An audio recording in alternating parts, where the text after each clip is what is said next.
Hi guys, the Metal Maniac back again, and in this video I'm going to be listing off my top 10 favorite black metal albums. Also, just as a side note, if you notice I haven't been posting videos recently, it's mainly because I've been having a lot of issues with my internet connection going on and off constantly. So even if I did try to make a video, there would be a chance that the internet would completely shut off randomly. Yeah, hopefully that doesn't happen this time around. But anyway, so yeah, that's why I haven't been posting videos recently. But anyway, getting back to the topic of the video. Yeah, I've been wanting to do this video for a while now, but it's been really hard. Black metal is one of my favorite subgenres of metal, so picking a top 10 was really difficult, but I finally managed to do it. So without further ado, let's just get into it.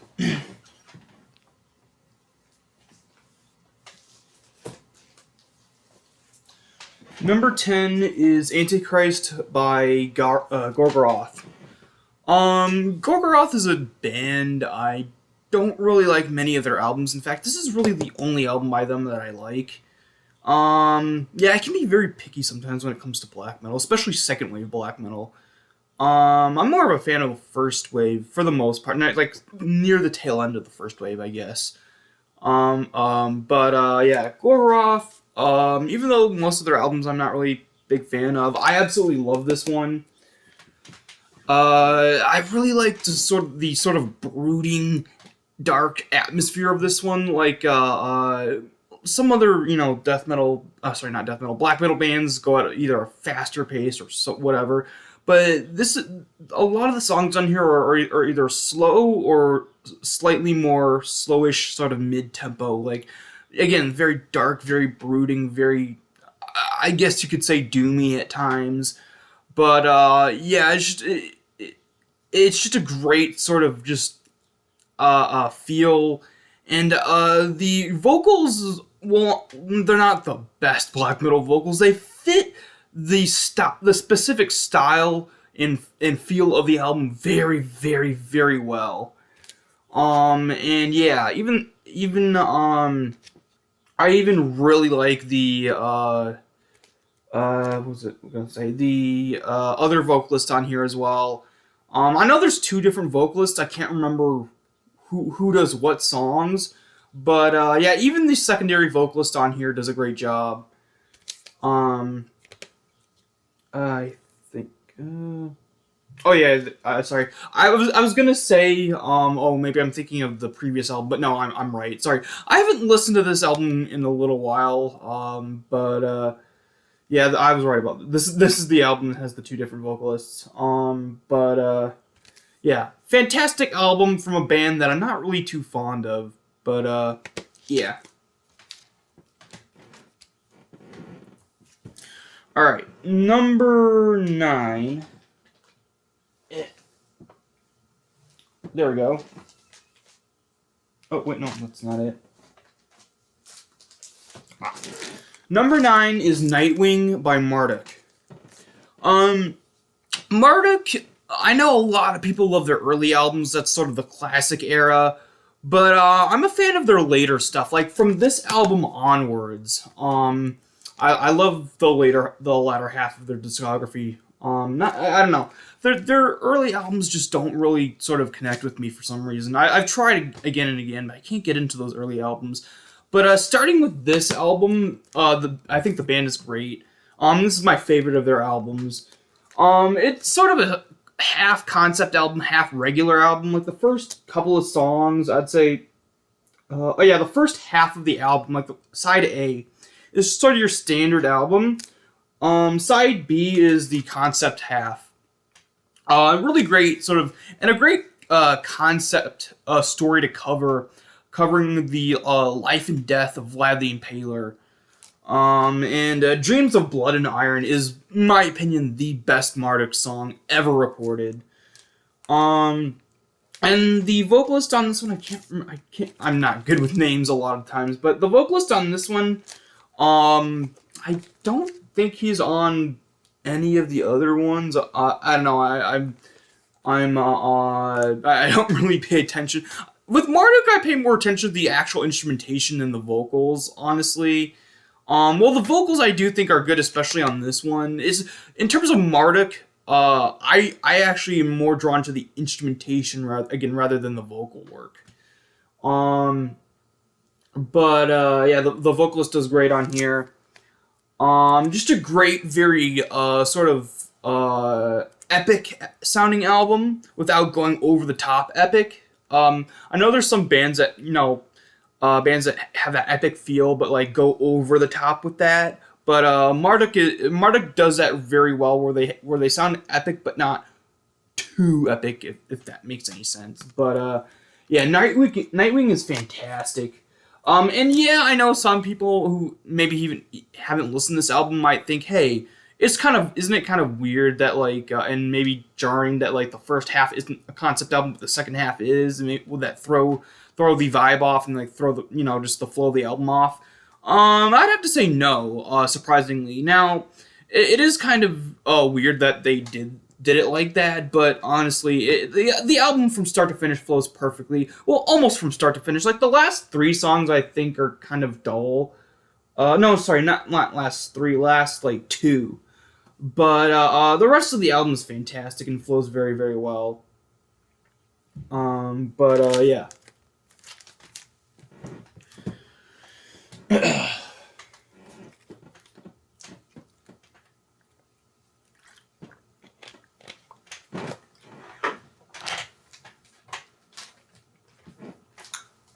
All right, number 8. Number 8, we're going into the first wave of black metal, with Morbid Tales by Celtic Frost. Yeah, Celtic Frost / Hellhammer is one of the early pioneers of like the what would later be the second wave of black metal. Like I'd say probably this album and then maybe the previous Hellhammer demos are like probably the most like I'd say those are this and then those are like early black early black metal / first wave black metal. They would move away from that eventually, but I'd say out of everything they did, this is definitely my favorite. Although the first Hellhammer demo comes very close. I know a lot of people prefer the third Hellhammer demo. Oh, what's that? What is it again? Satanic Rites, I think it's called. I don't know. I haven't listened to that third one in a long, long time. But Death Fiend is my favorite of those demos. But in terms of Celtic Frost, Morbid Tales is my favorite. Now I know originally it was like I think it just an EP. Originally, but then I think it was later released as a full-length album, or at the very least, it was released as a full-length album here in the States. Yeah, you get some really iconic songs like "Into Crypts of Rays," "Morbid Tales," of course, the title track, "Procreation of the Wicked," and then you get a couple of kind of more underrated tracks on here, like "Nocturnal Fear," Dethroned Emperor, which is probably my favorite Celtic Frost song. And I'd say probably the most underrated song, and because I'd say it's kind of slightly more ignored because it's not a fully fledged song. It's it's sort of an instrumental / sort of like ambiance type track. Dance Macabre, which is probably the eeriest, most just otherworldly, evil sounding track they ever recorded. Yeah, Morbid Tales by Celtic Frost is absolutely fantastic, and it's my opinion their absolute best thing they ever recorded.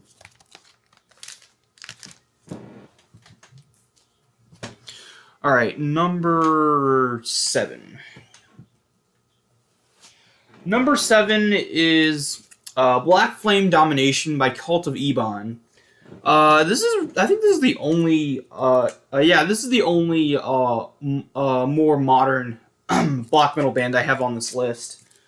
Cult of Ebon is one of those great modern metal bands especially modern black metal bands that still has that raw, gritty, old classic black metal style of production, and just the overall instrumentation and the vocals are very much indicative of that late 80s, early 90s sort of black metal kind of thing, with a little bit of more like catch, maybe not thrashy, but sort of slightly more like again, that early sort of black metal style where the riffs weren't like technically second wave. It was a bit of a mix of like the beginnings of that with the more some more like darker sort of, but still sort of, again, I don't, thrashy, I guess you could call it, but like, again, it's sort of that sort of like, has that feel like first wave black metal, but slightly more towards the end of the first wave to where it sounds a little more like second wave black metal. It has that kind of style to it. Yeah, really great band. You get some really fantastic songs on here. Into the Realm of Na Grit El Ul is a great one. The Dreamer and the Morning Star is fantastic. But yeah, you get some really great songs on here. I don't know if they've released anything more recently. I know they released like an EP before this one. I can't remember what that one's called, but yeah, just an absolutely fantastic band. I think it's one of my favorite like third wave black metal bands. Yeah, Black Flame Domination by Cult of Ebon. If you want to try a more modern black metal band, but it still has the spirit, sound, and just overall atmosphere and musicality of old school black metal, especially late period first wave black metal, this is definitely an album to check out. All right, 10, 9, 7. All right, and I'm at number 6, I think. Wait. Yeah, number 6. All right, sorry, I lost track of the number briefly, but anyway, number 6 is it's technically a full length album, I guess, and that's Slow Death by Mortum. This is actually a re-recording, the re-recording slash updated slash like modified, I guess you could say, version of their 1989 demo Slow Death. Mortum was originally a death metal band, but in later years they've switched their style from death metal to black metal, and this was the first. Was it the first or second? Oh, it was. I think it was the second release that they did that. Or second. This is the second release of their black metal of their new black metal era. So yeah, there's 2 different versions of Slow Death. There's the original death metal version from '89, and then there's this re-recorded version from I think it was last year or the year before. I can't remember. Yeah, just a great band. And like I said, it's sort of more of a full-length album because it has the runtime of a full-length album, and they added a couple of songs. They added a cover of Funeral Fog by Mayhem, but it's like it's the vocals and everything, it's all in Norwegian instead of English. And I think, what other one did they add here? There's another one that I can't remember. There's another song on here but I can't remember which one. There was like 2 that they added that wasn't on the original version. One was the Mayhem cover, and there was another one on here, but I don't remember what it was.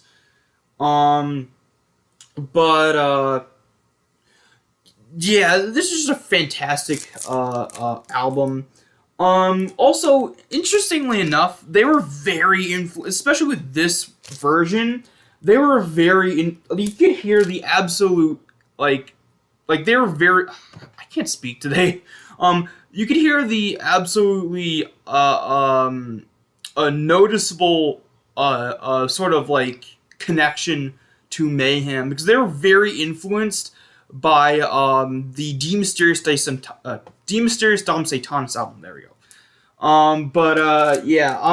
Also, interestingly enough, the original version kind of you could tell they're maybe influenced by the Pure Fucking Armageddon demo, Mayhem's debut demo.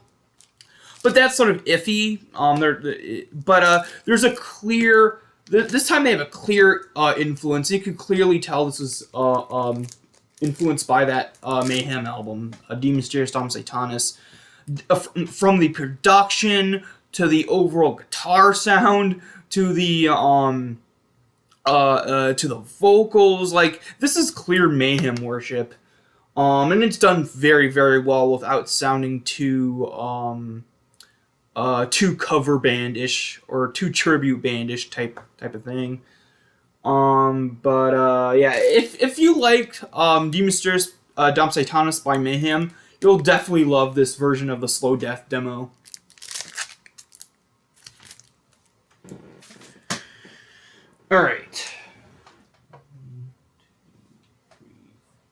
Alright, number 5. Number 5 is A Blaze in the Northern Sky by Darkthrone. Yeah, Darkthrone is is one of those black metal bands that I'd say they're similar, I guess, to like Bathory, where they started out as black metal but then later on changed their style. Although I'd say Darkthrone is a bit more inconsistent in terms of that. Like, they were like black. Well, first they were death metal, then they were black metal, then they were like crust punk and all this like there are quite a few different changes to their sound and style over time. But their black metal era will always be their best. And this is my favorite of theirs. Not only their black metal era, but it's my favorite album of their entire discography. Yeah, great vocals here.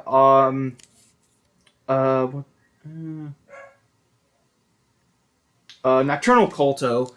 I had to check for a second because I remember at one point Fenris took over vocals, but I don't think that was till later on. Nocturnal Culto has some really great, just ghastly vocals. The guitar work here is very sort of just primitive and just so occult-like. The production is just so like like the entire album, like the very fabric of its sound, like it sort of gives off vibes of to me it sounds like it gives off the vibe of just the harsh coldness and just downright chill of just the Norwegian winter. Like if any black metal album comes close to replicating what like the black metal and Norwegian like winter, just cold, icy atmosphere, this production on this album comes the closest to that. And again, combined with the actual instrumentation and vocals, just really seals the deal of just a great album in all aspects, like vocals, instrumentation, again, production and atmosphere. But yeah, an absolutely fantastic album. Alright, number 4. Number 4, I don't actually own an individual release, and number 4 is actually a demo. And it's The Sign of the Pentagram by Trebelinka. I have the demo on this sort of a box set compilation. There is a cassette compilation which actually has each of their releases individually rather than there's five albums here, 5 vinyls, but each vinyl is actually a compilation of a couple different releases. But Sign of the Pentagram is actually their second demo from 1989. And also this is first wave black metal, but like it's that first wave black metal that's sort of like near the end of first wave black metal, so it's starting to sound like second wave black metal. Especially this demo compared to their first one, which is a bit more in the vein of mid to early first wave black metal. But yeah, Sign of the Pentagram is fantastic. My favorite song on there is definitely Nocturnal Funeral. Just a very great sort of just like eerie, sort of just very like atmospheric and just evil sounding song. And that goes for the entire demo as well. Again, there was an improvement from their first demo to this one. And Hellslaughter is a fantastic vocalist. It's just a shame that he basically quit black metal and went to, like, he quit this band and then he sort of I guess not quit it, but like he reformed it into the band. What was the name of that one? I can't remember what the name of that one was, but it started off as death metal, but then went they completely abandoned the metal genre entirely to like some like proggy stuff. I don't know. But yeah, Sign of the Pentagram by Trebelinka is an absolutely fantastic demo. Again, I unfortunately don't have the individual copy. I have the box. It's contained in this box set. But yeah, if you're looking for great first wave black metal that's sort of on the edge of sounding like second wave black metal, definitely check out. Not only, I'd say, don't just check out the Sign of the Pentagram demo. Definitely check out their entire discography. Yeah. Sorry, I have to put this down somewhere that's not on top of another record because this is heavy, and I don't want to accidentally like maybe warp one of the vinyl by setting it down on it. All right, number 3. Number 3 is, of course, Under the Sign of the Black Mark by Bathory. I'm not a fan of the Viking metal era of Bathory, nor am I a fan of the short-lived thrash metal era of the band. But Under the Sign of the Black Mark, during their black metal era, like the first 3 Bathory albums, and no, I don't count Blood, Fire, Death as a black metal album. That's sort of, to me, that's sort of like a Viking metal era trying to disguise itself as a black metal album. There's just too much Viking metal-ish kind of stuff going on in there, besides maybe the vocals and production. But like everything else about that is like a Viking metal album trying to be a black metal album. But I'd say this is definitely their last true black metal album. Korthon is fantastic. Again, he did this like one-man band type of thing for a long time. Interesting how he started off with other band members, then it was just him, and then he had other band members again later on. But yeah, also, this is some of the most just evil, occult-sounding black metal out there. Like one of my friends, when we were talking at one point, we just sort of referred to this as the soundtrack of hell, because if hell was real and it had a soundtrack, this album would be that. Like, that's how, like, just, like, eerie and dark and evil this album sounds. And especially, like, songs like, Massacre, like, just a very fast-paced, just pummeling sound of that.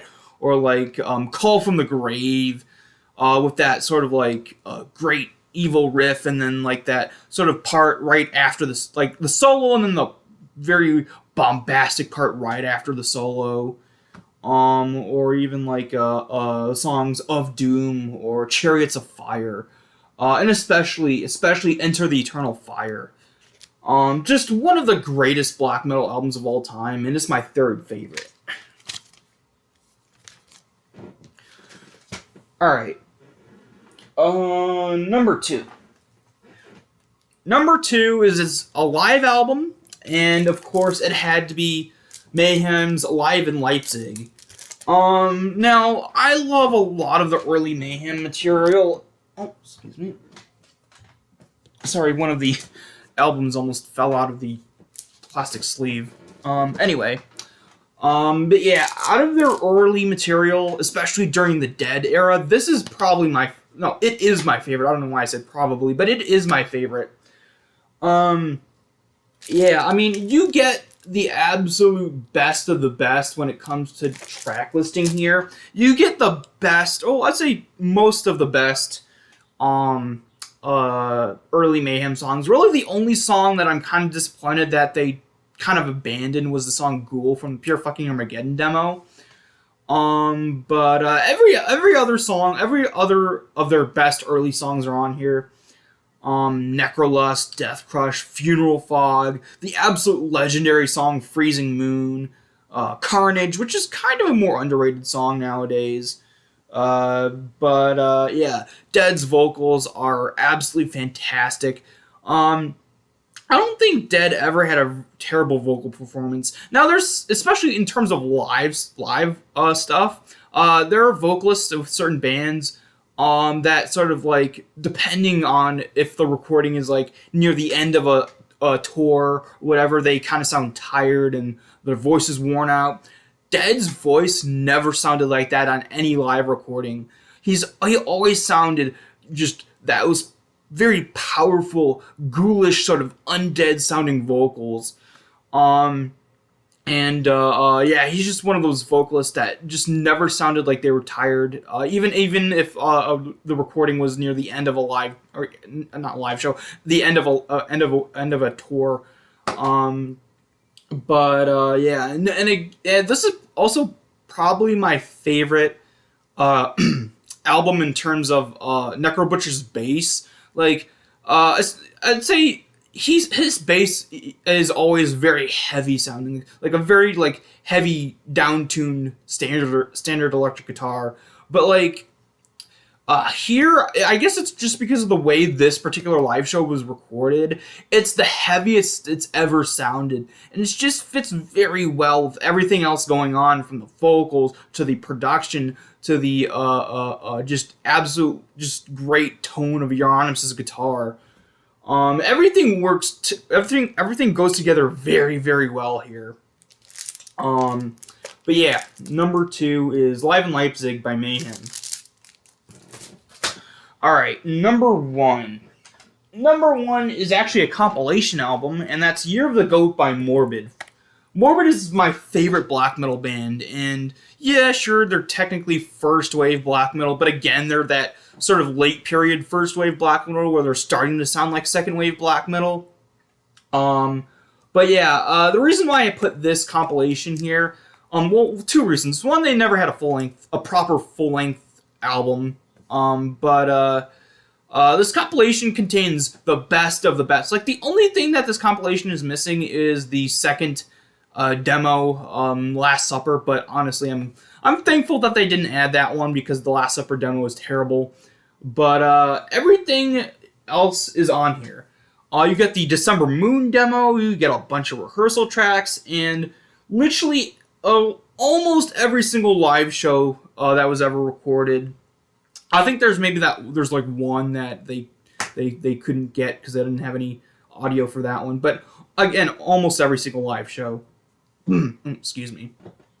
But yeah, in terms of vocals, even though I love Dead's vocals from when he was in Mayhem, I slightly more prefer Dead's vocals from when he was in Morbid.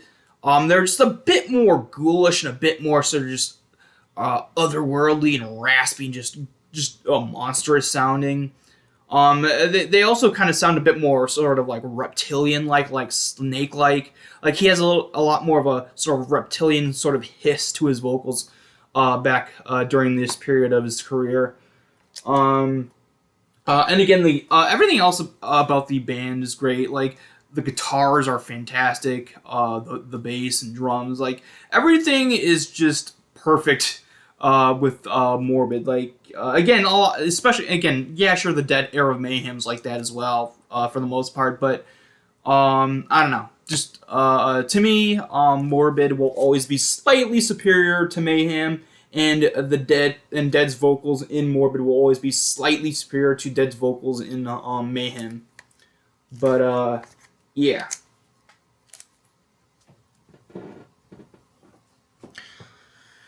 Alright, so that's it for this video. Hope you guys enjoyed, and I will see you guys next time.